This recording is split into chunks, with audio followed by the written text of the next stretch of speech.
नमस्कार किसान साथियों, इस टाइम पर नरमा की फसल अपने अंतिम स्टेज पर है, यानी कि फूलों से टिंडों का निर्माण हो रहा है। लेकिन इस अवस्था में गुलाबी सुंडी का प्रकोप अधिक देखने को मिलता है। आज के वीडियो में अपने जानेंगे कि गुलाबी सुंडी को कंट्रोल करने के लिए टॉप 3 कीटनाशक कौन से हैं, या इनके बारे में विस्तार से चर्चा करेंगे और जानेंगे कि कौन से कीटनाशक का कब छिड़काव करें व इसकी कीमत कितनी है, विस्तार से जानेंगे। उससे पहले जो किसान भाई चैनल पर पहली बार आए हैं, चैनल को सब्सक्राइब करके बेल आइकॉन पर अवश्य क्लिक करें।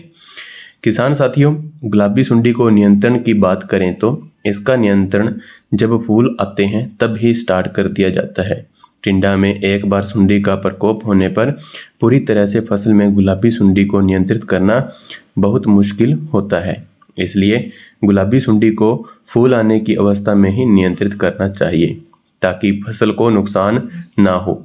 यह फूल आने पर फूलों में प्रवेश कर जाती है। जब टिंडे का निर्माण होता है तो टिंडे के अंदर से कोमल रुई को खा जाती है, जिससे टिंडा अंदर से खोखला हो जाता है।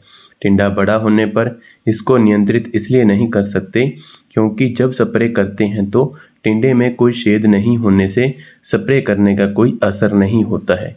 इसलिए गुलाबी सुंडी को नियंत्रित करने के लिए फूल आने की अवस्था पर छिड़काव करना चाहिए। फूल की अवस्था में गुलाबी सुंडी को नियंत्रित करने के लिए सस्ता व हल्का कीटनाशक प्रयोग करके गुलाबी सुंडी को कंट्रोल कर सकते हैं। जैसे रसायन की बात करें तो इमामेक्टिन, बेंजोएट, लाइपरमेथ्रिन, डेल्टामेथ्रिन, लेम्डा क्लोरोथ्रिन और क्लोरोपाइरीफॉस का छिड़काव कर सकते हैं, या इनमें से किसी भी एक रसायन का प्रयोग कर सकते हैं। अब बात करें कि लास्ट स्टेज में यानी टिंडा में बनने के बाद गुलाबी सुंडी को प्रकोप होने पर उसे कैसे नियंत्रित करें। ये प्रमुख 3 कीटनाशक हैं जो मैं आपको बताऊंगा। लेकिन जैसे कि मैंने पहले भी आपको बताया है कि पूरी तरह से गुलाबी सुंडी को नियंत्रित नहीं किया जा सकता, वैसे ही इनका छिड़काव करने पर भी पूरी तरह से गुलाबी सुंडी को नियंत्रित नहीं कर सकते, लेकिन कुछ हद तक सुंडी का प्रकोप कम हो जाता है, या इस माने तो कि फसल पर जो नुकसान है वो कम हो जाता है। तो इसके लिए कीटनाशक कार्टिवा कंपनी की डेलीगेट के नाम से आता है। इसमें रसायन स्पिनेटोरम 11.7% ऐसी पाया जाता है।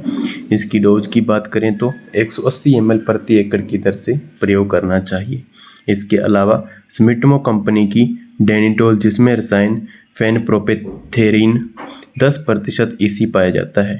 इसकी डोज की बात करें तो 300 से 400 ml 150 लीटर पानी में मिलाकर प्रति एकड़ के हिसाब से छिड़काव करना चाहिए। इसके अलावा तीसरे नंबर पर सिजेंटा कंपनी की एम्प्लीगो, जिसमें 2 रसायन का कॉम्बिनेशन पाया जाता है, एक क्लोरेट्रानिलीप्रोल 10% और लेम्डा क्लोरोथ्रिन 5% जेडसी पाए जाते हैं। इसकी डोज की बात करें तो 100 ml को 200 लीटर पानी में मिलाकर प्रति एकड़ की दर से छिड़काव करना चाहिए।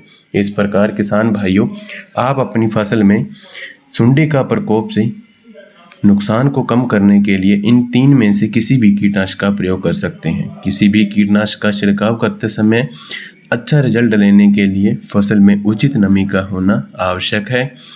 यह वीडियो किसान साथी अपने अन्य किसान साथियों के साथ भी अवश्य शेयर करें। आज के लिए इतना ही, मिलते हैं नई जानकारी के साथ अगली वीडियो में। धन्यवाद। जय जवान जय किसान।